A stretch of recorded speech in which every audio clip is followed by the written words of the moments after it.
Strategi penghematan pajak pakai rumah garasi. Ini sering banget jadi omongan. Tapi pertanyaannya, apakah beneran sepadan sama biayanya? Yuk kita bedah sama-sama kebenarannya.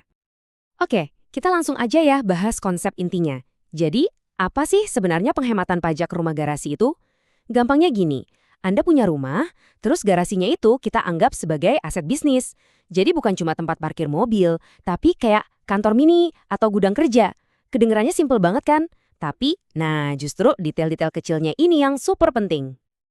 Sekarang kita udah tahu definisinya. Pertanyaan selanjutnya, gimana sih cara kerjanya? Kok bisa sebuah garasi biasa tiba-tiba bisa ngurangin pajak kita? Strategi ini biasanya paling menarik buat orang-orang tertentu. Coba bayangin, Anda seorang kurir yang butuh tempat aman buat paket. Atau mungkin fotografer yang peralatannya mahal-mahal. Buat mereka, garasi yang bisa diklaim sebagai biaya bisnis itu jadi masuk akal banget. Nah, ini dia kuncinya. Poin paling krusial dari semua ini adalah strukturnya. Jadi, ini bukan cuma sekedar bilang, oh garasi saya buat kerja. Harus ada pemisahan yang jelas secara legal atau di pembukuan. Mana bagian buat tinggal, mana bagian buat bisnis. Pemisahan inilah yang jadi dasar buat semua perhitungan pajaknya nanti. Oke, kalau garasinya udah resmi jadi area bisnis, Anda bisa mulai tuh masukin beberapa hal sebagai biaya. Salah satunya penyusutan. Gampangnya, biaya pembangunan garasi itu bisa Anda cicil sebagai pengurang pajak selama beberapa tahun. Jadi bukan cuma diklaim sekali doang. Oke, teorinya cukup. Sekarang kita lihat angka realnya. Sebenarnya berapa sih uang yang bisa kita hemat dari semua ini? Angka nggak pernah bohong kan? Biar gampang, kita pakai satu skenario yang umum ya. Anggap aja ada seorang pengusaha kecil yang investasi buat bangun garasi yang proper untuk bisnisnya. Pertama, dari penyusutan bangunan garasinya aja. Ini bisa menghemat pajak sekitar 27.000 yen setahun. Terus, kita tambahin lagi dari peralatan di dalam garasinya.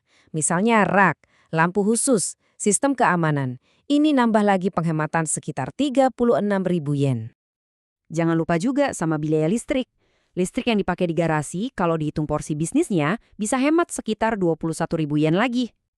Jadi, kalau kita total semuanya, penghematan pajaknya itu kira-kira 100.000 yen per tahun. Nah, ini angka yang biasanya digembar-gemborkan. Kelihatannya lumayan juga ya. Tunggu dulu, untuk dapat penghematan segitu, berapa sih modal awal yang harus kita keluarin? Yuk kita intip rincian biayanya.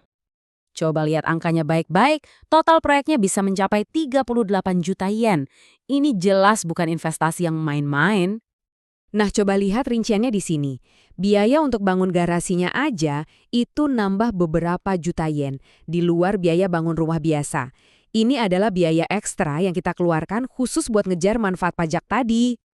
Nah, sekarang kita sampai di bagian paling penting dari pembahasan ini, jebakan-jebakan yang sering banget orang nggak sadari. Dan disinilah ceritanya mulai berbalik arah. Biar jelas, ini kita kutip langsung dari sumber analisisnya ya. Manfaat finansialnya itu seringkali dilebih-lebihkan. Angka 100.000 yen tadi mungkin kedengaran lumayan, tapi kalau kita lihat dari gambaran besarnya, gimana? Nah, ini dia bagian yang bikin kaget.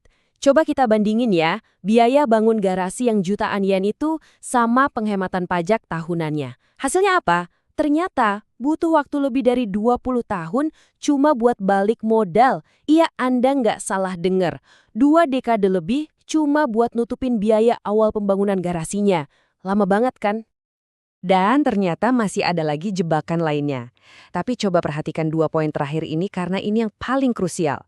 Risiko pertama, kalau Anda terlalu semangat nih menetapkan porsi bisnis garasi terlalu besar, malah bisa kehilangan potongan pajak KPR yang nilainya jauh lebih besar. Sayang banget kan? Nah, resiko kedua ini lebih gila lagi. Pajak properti Anda bukannya turun, malah bisa naik. Loh, kok bisa? Nah, ini benar-benar kebalikan dari tujuan awal kita kan? Jadi, kalau ternyata ini bukan trik hemat pajak yang jitu, terus buat apa dong bangun rumah garasi?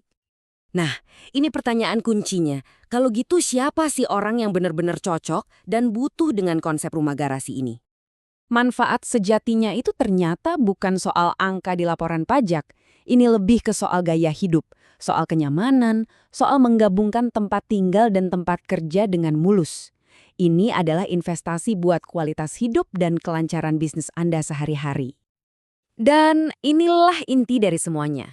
Kalau gaya hidup dan model bisnis Anda memang butuh garasi yang proper, anggap saja penghematan pajaknya itu sebagai bonus manis, bukan jadi tujuan utama.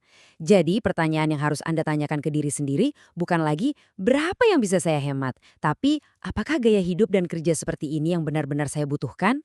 Nah, jawabannya cuma Anda yang tahu.